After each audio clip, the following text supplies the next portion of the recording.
Tank dari Brigade Kelima Angkatan Bersenjata Rusia menerobos ke pusat kota Krasnogorovka.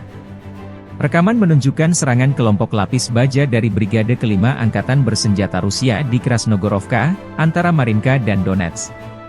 Kendaraan lapis baja dan pesawat serang menyerang posisi Angkatan Bersenjata Ukraina di bagian timur Krasnogorovka.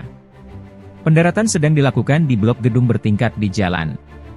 Analis mencatat kemajuan unit Rusia hingga 400 m ke pusat kota Krasnogorovka. Pertempuran di antara gedung bertingkat sedang berlangsung. Krasnohorivka adalah sebuah kota di Oblast Donetsk, Ukraina, sebelah barat kota Donetsk. Angkatan bersenjata Ukraina dalam masalah besar di Donetsk jika kota penghubung ini jatuh ke tangan Rusia.